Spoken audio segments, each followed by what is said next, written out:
Hello and welcome to Being TV. My name is Valerie Aura. We are live from Galleria Mall having physical activities. Did you know that physical inactivity is one of the major risk factors for NCDs, non-communicable diseases, and the fourth leading cause of mortality? So make sure you get a little bit physical and stay healthy. We are here in collaboration with Eddah's Hope Foundation, a foundation that is dealing with creating awareness about cancer, and enjoy with us.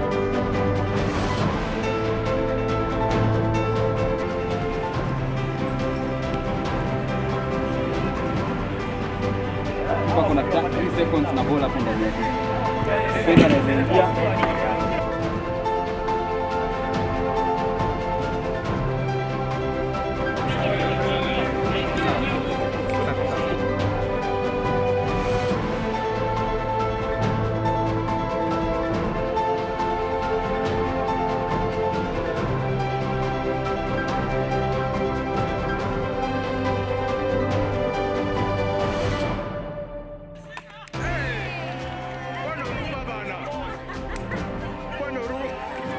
Wow!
Our special guest today is from Eddah's Hope Cancer Foundation. We'd like to know more about Eddah's Hope Cancer Foundation and why he organized this tournament today.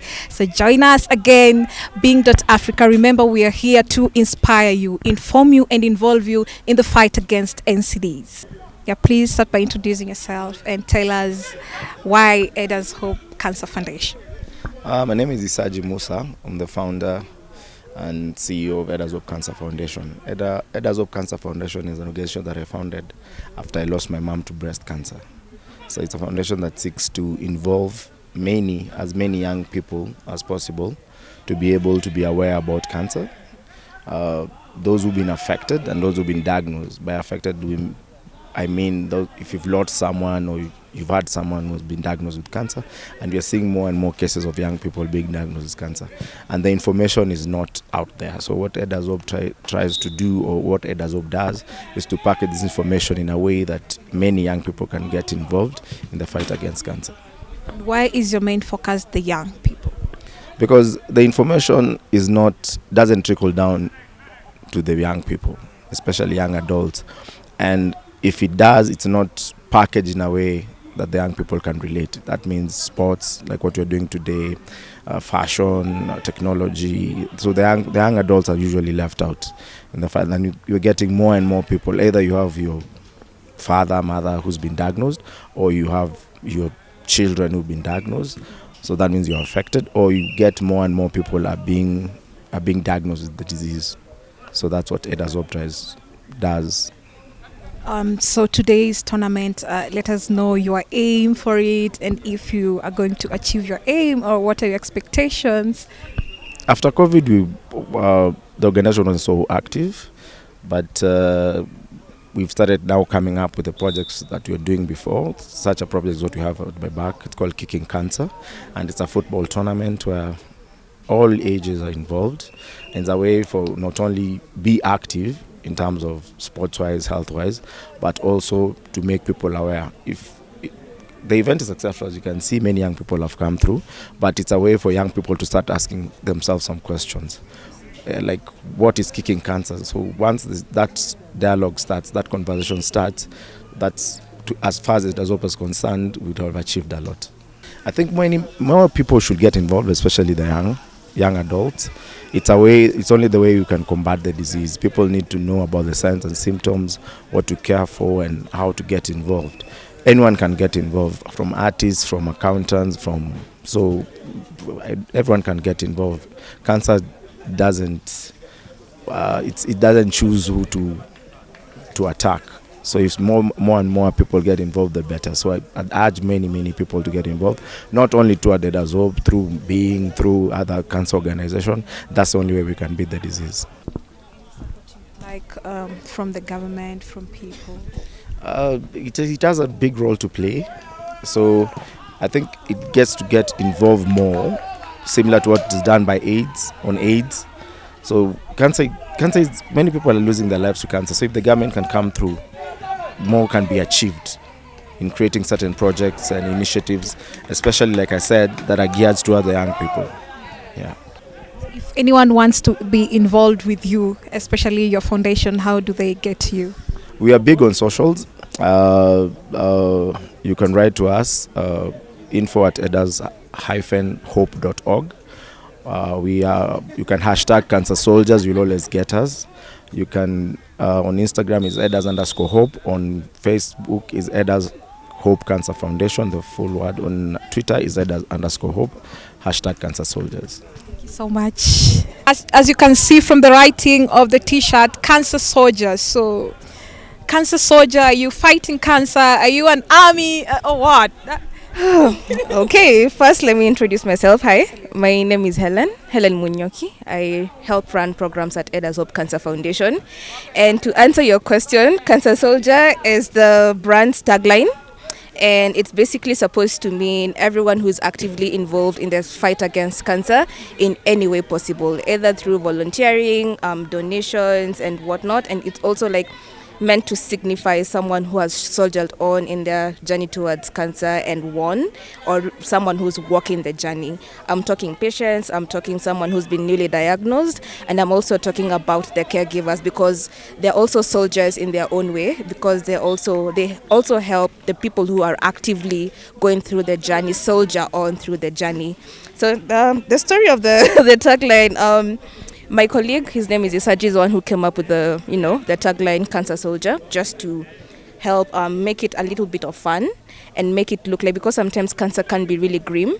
So it's meant to bring out the fun aspect that the organization tries to bring out in fighting cancer, so that it's not like that grim. As much as cancer is serious and whatnot, it's not supposed to be something that people are afraid to talk about. So yeah, that's the story behind it. So how I am actively involved is I actively run that, and also actively bring my friends on board to it, and also use my social media platform to help create awareness. Yeah, that's pretty much how I'm actively involved in the Cancer Soldier journey. It's pretty much helped, because the moment you involve the fun aspect into cancer, people are more receptive. So what we are currently doing, as I mentioned, we have the programs and whatnot, but then we need to raise funds for them. So how we do that is we have fun events, and also like some other serious ones, just like always fun. Like now, for instance, what we have here, the Kicking Cancer. So Kicking Cancer is meant to be one of our fun events, and it's meant to create awareness using sport. Now, initially the program or the event was steered towards the Mtaani youth, but then over the time has integrated to involve every other young person, and the youth and young adults. I'm talking about people ranging between the ages of 20 all the way to 45, because they're the ones who need awareness. Because essentially, at the end of the day, if you're not diagnosed, you are the primary caregiver, and you will need that particular type of information to soldier on, and to also like provide proper care to whoever it is that has been diagnosed. Yeah. So initially it was an awareness up until 2015, 2016. That's when we started integrating now patient support programs. For instance, we have the one called Journey with a Mom, that is set to help mothers who've been low-income mothers who've been diagnosed with either stage 1 and stage 2 breast cancer, and they've not been able to afford the healthcare, access healthcare through paying for their NHIF. So why NHIF is because the cover helps you access up to 6 cycles of chemotherapy in a financial year. And the idea is to help them jumpstart their treatment journey. So by the time you get to your 6th cycle, you're either well, or if you need more, then we help figure out where we're going to get the funds to help you continue the journey. So now, for instance, what we're having here today, the Kicking Cancer Tournament, we are aiming at raising funds to go towards that particular program. And also we have another one called Grant a Smile, which basically caters to kids. So the idea behind that is to at least, give them a day a week that they look forward to, that doesn't have to do with chemotherapy, that doesn't have to do with hospital runs, that doesn't have to do like something grim, because you know how cancer is in kids. So the program targets kids in inpatient facilities mostly, but we also have some under the program that are, under the outpatient facility. And we have activities under the program. For example, we have face painting, we have art, we have STEM activities. Sometimes you can get celebrities to come and spend the day with them. It's basically a day of fun for the kids that they don't have to think about the grim side of getting treatment and whatnot.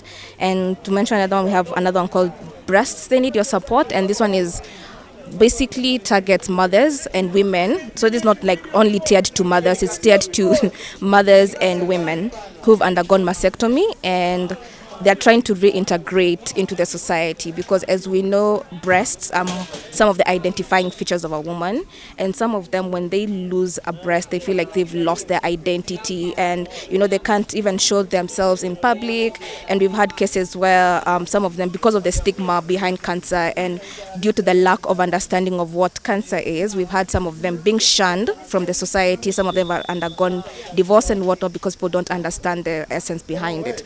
So the aim of the program is it's number one, to create awareness around it, just to sensitize people and to reduce the stigma that comes with breast cancer, while also helping these women reintegrate into the society through donating mastectomy breasts and breast prostheses. And we only target low income because the particular kits are quite expensive. Because as we speak now, one is currently going for 37,000 for the proper silicone one. So it's pretty expensive for a low income mom or a low income woman to afford that by themselves. And why we came up with that is we had stories of women who used to put, after the mastectomy, the wound is still fresh, and because of the stigma and also because of the trauma that comes with it, you're trying not to show it in public with a missing breast or with missing breast. So we had women who used to put matambara and cotton and whatnot, to cover up and to give the illusion of breasts.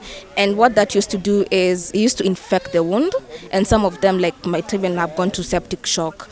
So through the requests and whatnot, we came up with a program, and so far we've been able to reach up to 7 counties, and we are still going on. What we're currently waiting on is the next shipment for the bras and the prostheses and whatnot. And just to mention, for the journey with a mom, we are so far at 100 mothers. So we are still continuing. And for the Grant a Smile, currently we're at 40 kids, but we are still continuing. So those are some of the patient support programs that we have. And gender equality, I know. Gender equality, I know. We currently do not have any that cater to men, but we are working on it. I'm glad that we finally figured it out, and I'm glad that people came out and supported us. And thank you for coming out. And for the donations, we do not take them for granted. We really, really appreciate, because that helps us, with the cause and helping someone out there. Like your kidogo donation, it doesn't matter. It's not kidogo. It's, it's haba joza kibaba, So your 10 bob, my 20 bob, your 30 bob, it really, really helps for a greater cause. So I'm really, really grateful. Thank you so much. As you've seen, it's been a great tournament, and I'd like to get some reviews from the players themselves. You're breathing so loud. How's the game? Wow. Start with your name. Yeah, my name is Acheng Otieno. Well, the game has been tough. Clearly we are unfit. We've been clearly inactive. But the game has been good. We've enjoyed ourselves. And as being family, this is part of what we advocate for. we advocate for physical activity. We know that sedentary lifestyle and physical inactivity is one of the risk factors for non-communicable diseases. So we are excited to be part of this. We are excited to team up with Eddah's Hope Cancer Foundation just to raise awareness about the importance of physical activities in controlling and preventing cancer. And we are actually urging people to get active. Let's be active in a small way, in a big way, whichever way you can. Let's just be active. Let's team up together and fight NCDs together. And physical activity is one way we can do that. And we, as being family, this is one of our pillars. Being active is one of our key pillars. And these are some of the activities that we do. And you'll be seeing more of us doing quite a number of these things. Yes. Thank you so much, Achieng. As you've heard the messages home, you have to be active to beat NCD. So thank you so much for being with us, for watching. Make sure you subscribe and follow us on all our social media handles at being.africa.